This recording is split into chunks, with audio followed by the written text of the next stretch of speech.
This is my UFC 329 recap video, Conor McGregor, Max Holloway, number 2. Now, I personally thought Conor was going to get this done because they're up in weight and he's going to come back to lose. No. But you know what? Before we get into that, let's start up with the first fight of the night. We have Alessandro Costa taking on Cody Durden. And this was on short notice, but Costa looked good. But Durden had some success on the feet. He looked decent. He was landing a lot. But Costa inevitably was bloodying him up with the power that he has, and he got the submission. I took Costa by knockout. I had Costa here. I thought he was going to beat up Durden. He is the better grappler. He's the better striker. The cardio is a little suspect at times, but he didn't need it here. He got a round 2 submission, and it was dominant. Next, we had Zachary Reese taking on Ryan Gondra. I have Reese, and I picked him to win by submission because I've seen how he could be durable, but he wasn't durable. He was actually a little low volume, a little low fight IQ. He came forward with his hands down against somebody that's winging punches. You don't do that. Like, are you testing the waters? Like, hey, let me jump into the water that has a shark, and maybe it won't bite me. Seriously, he just walked forward, right into Gondra's shots, got dropped. I don't even think he wanted to fight anymore. Next, we had Farid Basharat. Obviously, minus 600 favorite. I can't pick anybody. I can't imagine anybody picking a short notice Garza. But even in the loss, Garza wasn't bad. He was athletic. He was young and up and coming. He was just fed an undefeated prospect. I took Farid by submission. I even doubled down and took him by first round submission. But Garza, you could see when he was taken down, he scrambled back to his feet and he kept coming forward. He had the same output, the same power as he did first round to third round. I could see Garza being something big in this division, but he has to be built up, not being fed a prospect on his debut. But nonetheless, good win for Farid.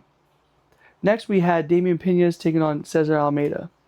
I took Piñas, and I even said by knockout, I was a little cautious. I didn't know if Almeida could be knocked out by anybody because he went against Alex Pereira. He fought some killers in this division that even chose to wrestle him because they're afraid of Almeida's output and his strength and his power. Piñas stayed composed. He was the bigger fighter, and he had that death touch. Effortless power, as I called it. First round knockout. I can't believe they had that plus 100 at the, not first round, I'm sorry, but knockout by plus 100 at the start of the fight. That was easy money. Next, we had Tracy Cortez taking on Wang Kong. I took Cortez here because I thought she could get her wrestling going. She didn't. She decided to stand and bang with a heavy-handed striker in Kong who had the leg kicks going, bruised up, beat up Tracy's leg, and you could see Tracy's leg getting bruised, getting really red. She was switching stances, shot takedowns that got stuffed, but a little too late. You're trying to strike with somebody who is the better striker than you. Very bad fight for her, and I feel dumber for picking her. Next, we had Luke Riley, part of our bullseye bet. He dominated. People said it was a bad stoppage, but he was cracking Kai Kamaka pretty bad. He was the better striker. We all knew it. We all saw it. And the heavy hands, I took him by knockout. It was plus 240. That was the easiest money to have made on the card. Good win for Luke. Now he's 14-0. I wonder who's going to fight next.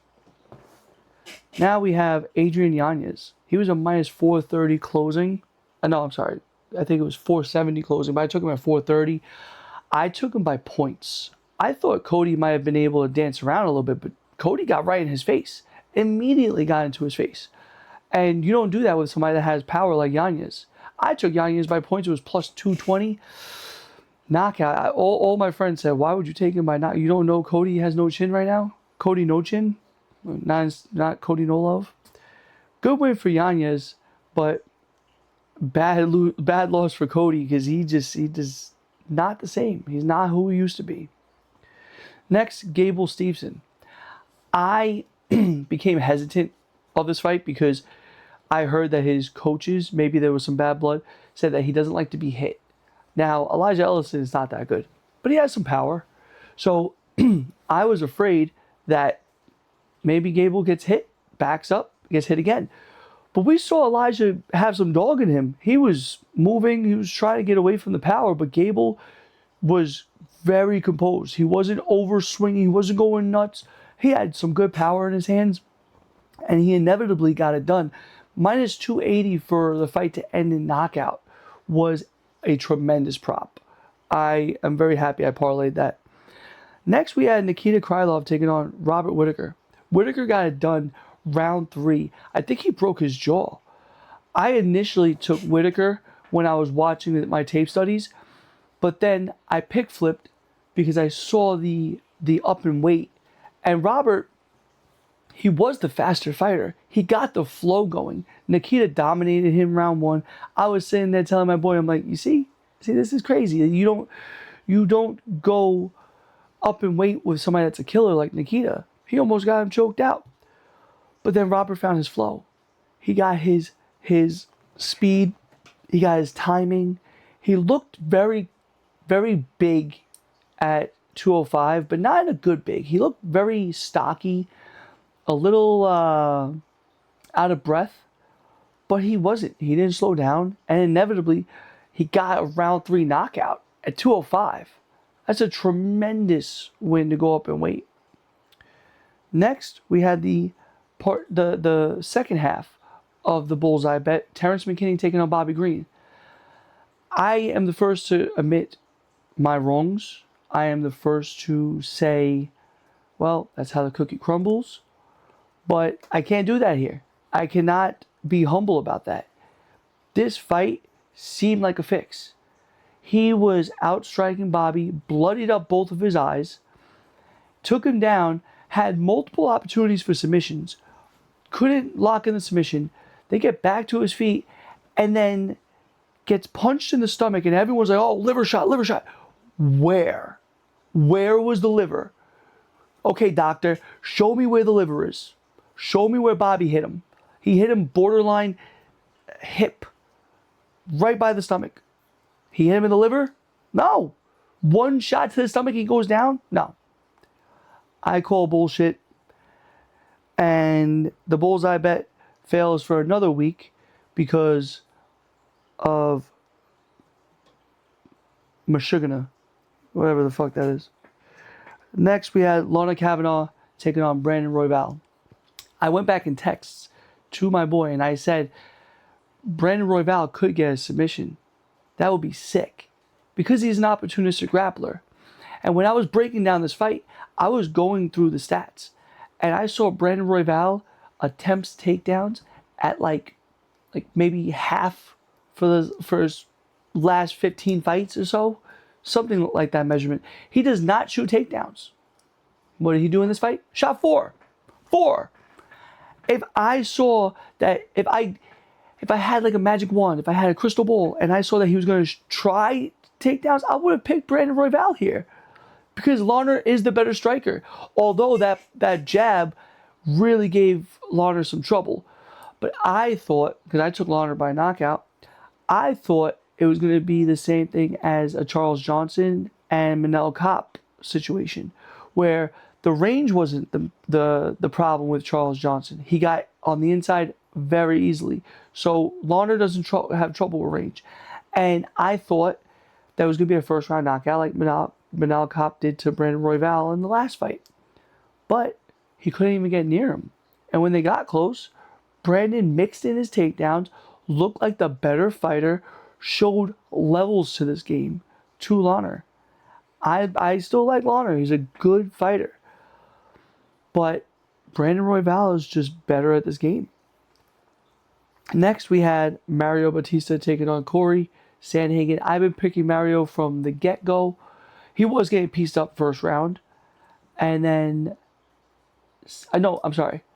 It was a close first round. Very close first round, but I think a takedown ultimately got it done. The second round, he was getting pieced up. Third round, he drops Corey Sandhagen. And he was beating him up bloody. Taking him down at will, slamming him. Good cardio. Next, we had Benoit Saint Denis versus Paddy Pimblett. I've been saying for weeks that Paddy sucks. That Benoit is going to get him out of there, might submit him. He's never been submitted. Yeah, he's not the most durable because he got knocked out twice. But Paddy's not that good. And we didn't even get to see a full fight here because Benoit ran in for a takedown and got his neck snatched. I'm not a jiu-jitsu practitioner. I don't practice in the grappling. I boxed for a bit. That's as far as my expertise in the physical sense. But when you watch these fights, you learn when you shoot a takedown, you protect your neck. You don't go towards the hip because they can easily snatch your neck. And it's not like, oh, we're third round in, Benoit's tired, he's frazzled. 20 seconds into the fight, you're shooting a takedown at the hip, getting your neck. And a bunch of my friends and my girlfriend even said, do you like Paddy now? I never disliked Paddy. I just don't think he's that good. Does he get more praise now? I don't believe so. I still like him. I think he's a great person. But it doesn't prove to me that his skill level is still there because it just showed that Benoit had poor fight IQ. I could snatch a neck on Benoit Saint Denis. And that's saying a lot. I'm not a jiu-jitsu practitioner. Nonetheless, that's another L. Moving on to the final L of the night, Conor McGregor. For those that had Max Holloway by rounds 3, 4, because I remember hearing somebody say, oh, would you take, like this one guy was like, oh, I have $1,000 on Max Holloway by rounds 3, 4, and 5 knockout. Didn't work out the way you thought it was. I was disappointed. I started watching UFC maybe 4 years ago, and I've seen a lot. I've heard a lot about Conor McGregor, and I was excited for the night. As soon as the fight got called off, I turned my TV off. I got annoyed. I couldn't wait to watch somebody that had so much influence on the sport that I now know and love. Just to end it like that, that sucks. Overall, we lost the bullseye bet, and we lost the cycle parlay. Can't win them all. We went 8-6 on the record. Terrible fight card for me. Great fight card overall. Plenty of finishes. It was exciting, and I can't wait for next week with Dricus du Plessis taking on Kamaru Usman, and I'm going to start breaking that down for you guys now. See you guys over there. Like, share, comment, subscribe. I will see you next week. Peace.